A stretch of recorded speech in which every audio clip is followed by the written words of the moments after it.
Welcome back to the show. We got a great one lined up. Don't waste any time. Somebody roll that beautiful intro.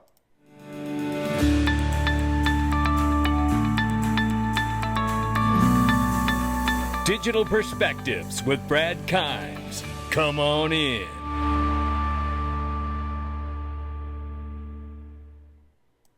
Welcome back to the show. You can follow us on Twitter, YouTube, and digperspectives.com for exclusive content. Right now, $2.19 trillion market cap for crypto. The market is up 1.1%, but take a look at what we got here. Bitcoin, 59,800 plus, up 9.9 on the 7-day. 2,400 plus for Ethereum, up 5.9 on the 7-day. Tether is $118 billion plus, or 118 billion plus market cap. USDC, 35 billion plus. Number 7 spot is XRP at 58 cents, actually 59 cents on Fiat Link. But look at this, we're up 11.6 on the 7-day, ladies and gentlemen. The price ranging right now between 57 and 59.60, and we're at the top of the range. You are going to love the charts we look at when we get out of here today. Yes, you are. Take a look at this. Link to, could this company dethrone NVIDIA as the AI champion? Cerebras Systems has created the world's fastest AI interface service, 20 times faster than NVIDIA's GPUs. And I think we all know how big NVIDIA has gotten in such a quick amount of time and short amount of time. So this is a remarkable opportunity. You can get Cerebras. They've already announced they're going public, and you're still able to get shares? Yes. Ripple too. Uphold. It's unbelievable, the remarkable the opportunities here. Remember, they have opportunities for all U.S. investors, and they have streamlined the onboarding process for U.K. investors as well. No matter where you're from, click the link below, sign up, register, and get started. Fund your account in less than 5 minutes. It's a remarkable opportunity. Let's get started here. ARK Invest just bought $100 million in Bitcoin. Are you paying attention? The answer is yes, we are paying attention. Absolutely, Kathy. We saw it, and I know what you're thinking, and I'm thinking it too. Meanwhile, Tether is now officially recognized as property under English law. Hello, somebody stop me here, because in the EU, 27 nations, it is not in compliance as a stablecoin. But now it is officially going to be recognized as property under English and Welsh law in the UK. Okay, so what does that mean here? Because normally we will see a mirroring of regulation. It's similar, right, from the UK to the US. So how is this going to shake out? Will USD Tether be officially recognized as regulatory compliant asset inside of US regulation? Because so far it's going to be considered property in the UK. This interests me at a very high level because, you know, it means that if it is accepted inside the world of regulated assets, that's fine. We just need to know what it's going to be, right? Because if it is, it makes more of a case for a bridge asset like XRP to make sure that all of these assets aren't able to like conquer the world, right? Because you put a bridge asset in between it all, and it's like putting an insulator around everything, right?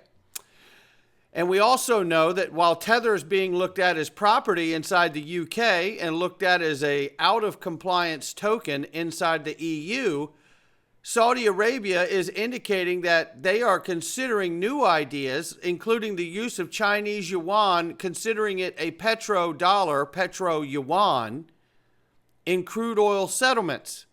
Saudi Arabia seeks to diversify its economy and strengthen ties with China.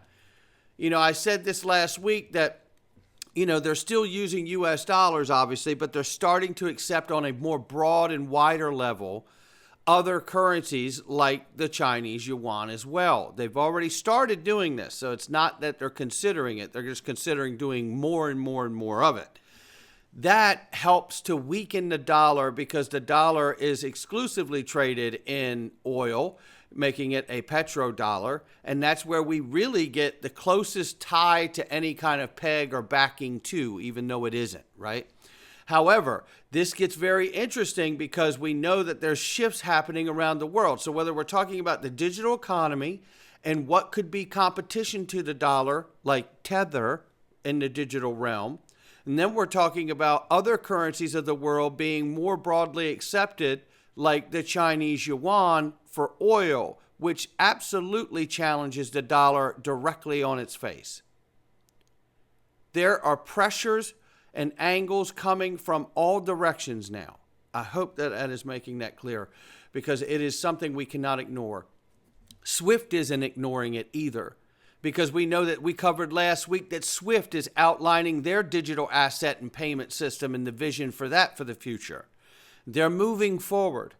And why is that important? Because we know the United States uses SWIFT payment system connecting the back end of the financial system around the world to employ sanctions against other countries like Russia and China and elsewhere.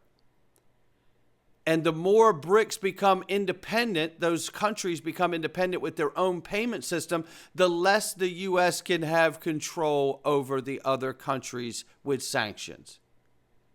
Now, if done right, this can be better for all parties involved. But this is why I understand that SWIFT is moving to get their digital asset payment system connected to the world. This is why Saudi Arabia and China are working hard to make sure that they can strengthen themselves away from the US dollar. This is why Tether is being looked at as property, but we're still trying to understand the implications from the digital economy to the actual paper dollar in your pocket. And unless something changes, it is a problem. So we're going to have to watch this closely. But let's keep going here. Because here in the U.S., the problem is we don't have legislative clarity. The problem is the SEC has been the bully on the street, not the cop on the beat. Chief Legal Officer from Ripple, Stuart Alderati, makes an important declaration after yesterday's news broke out, or in the last 2 days here. It's the SEC admitting in the Binance case in a footnote that they have been lying the entire time about the term known as crypto asset securities, which the SEC has made up. And it's emphasizing an important declaration that the company's multi-year lawsuit against the SEC is over. And the reason I believe that he is saying that is because the SEC has now admitted, which everyone is highlighting now, including the one and only James Murphy. Paul Grewal, the chief legal officer from Coinbase, heard of him, former federal judge, right? Highlighting that the SEC has been falsely and repeatedly stating that tokens themselves are securities. And the SEC is now saying that it regrets it. What? What? Remember Jeremy Kauffman and his project and company, that they destroyed that man and his family and his company? Jesus.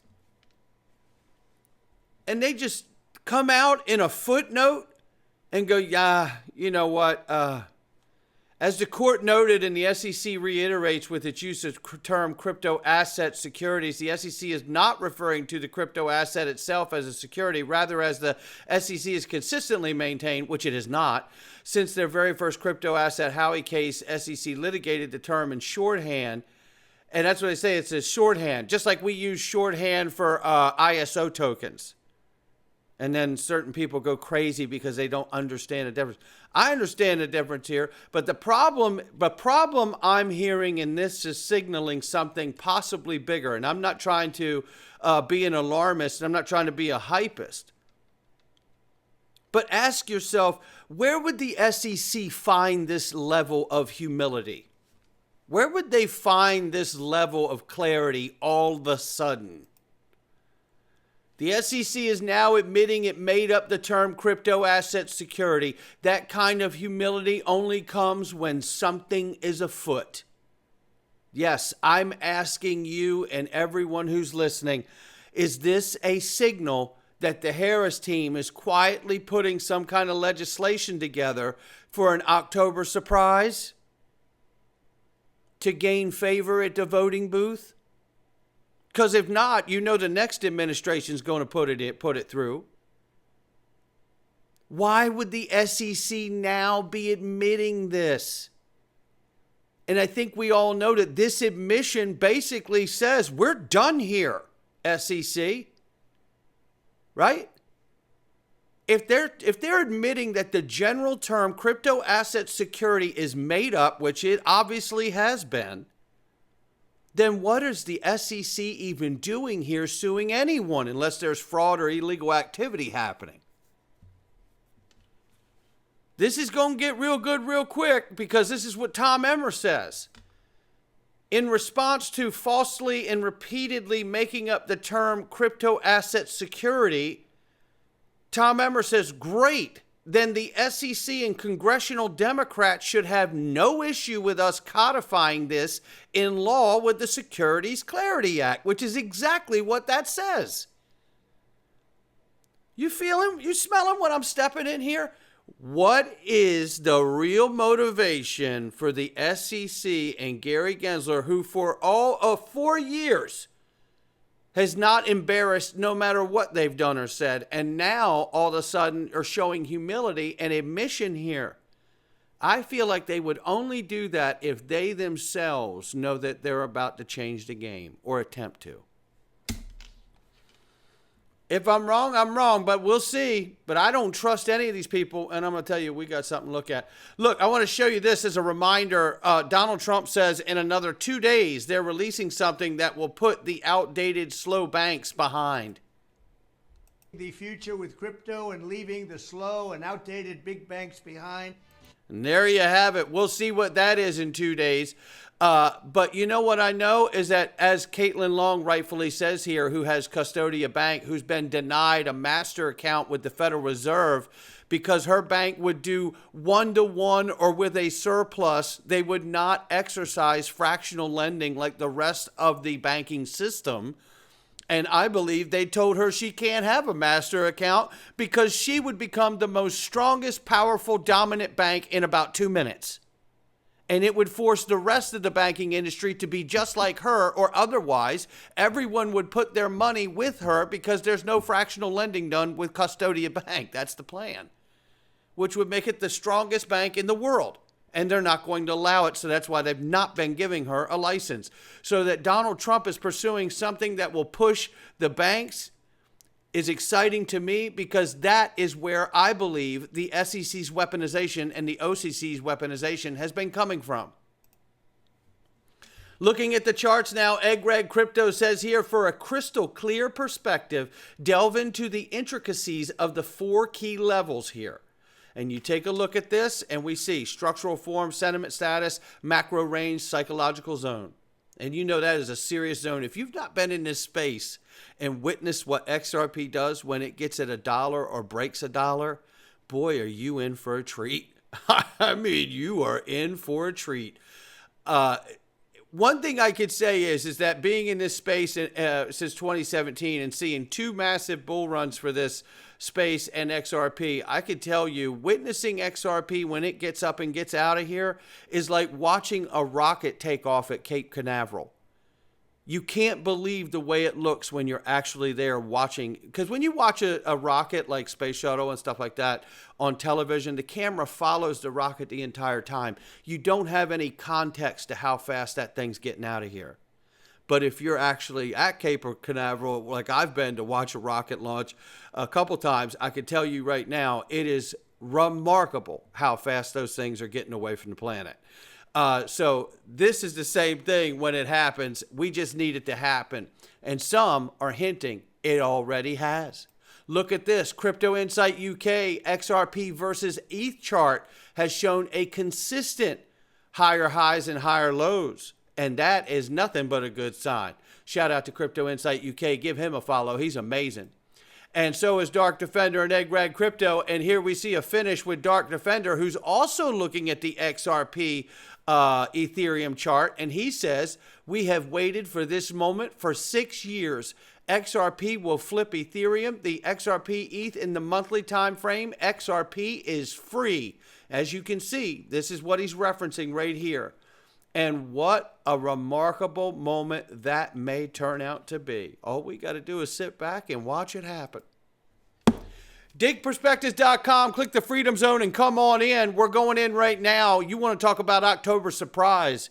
I'm about to go over what may be an October surprise, and it should concern everyone, and everyone should know it.